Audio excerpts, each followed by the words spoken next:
Chief of تمن کیسرانی سابق صوبائی پارلیمانی سیکرٹری سردار میر بادشاہ کیسرانی نے بی ایم پی کو پنجاب پولیس میں ضم کرنے کے فیصلہ کو مسترد کر دیا۔ سردار میر بادشاہ کیسرانی کا کہنا ہے کہ بی ایم پی کو پنجاب پولیس میں ضم کرنے کی بجائے خالی پوسٹوں پر بھرتی کا عمل مکمل کیا جائے۔ اگر بارڈر ملٹری پولیس کو پنجاب پولیس میں ضم کیا گیا تو ٹرائبل ایریا جیسے پرامن ایریا کا امن تباہ و برباد ہو جائے گا۔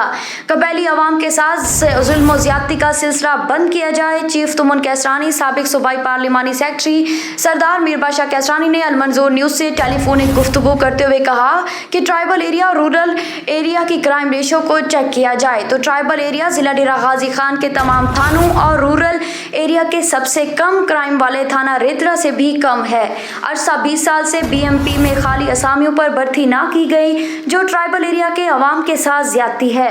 مسلم لیگ نون کے دور میں ہم نے بھرتیوں کا شیڈول جاری کرایا جو شر پسند عناصر نے اسٹے آرڈر لے کر رکوا دیا۔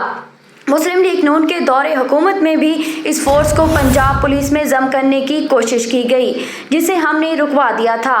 اب جبکہ قبائلی سردار جو وزیر اعلیٰ ہیں ان کے دور حکومت میں عوام کے ساتھ اتنی بڑی زیادتی سمجھ سے بالاتر ہے۔ کیسرانی قبیلہ کے چیف سردار میر بادشاہ کیسرانی نے وزیر اعلیٰ پنجاب سے مطالبہ کیا کہ بی ایم پی کو پنجاب پولیس میں ضم کرنے کا نوٹیفیکیشن واپس لیا جائے اور خالی اسامیوں پر نئی بھرتی کا عمل مکمل کیا جائے تاکہ ٹرائبل ایریا جیسے پرامن علاقے میں مزید امن و امان کی صورتحال بہتر ہو۔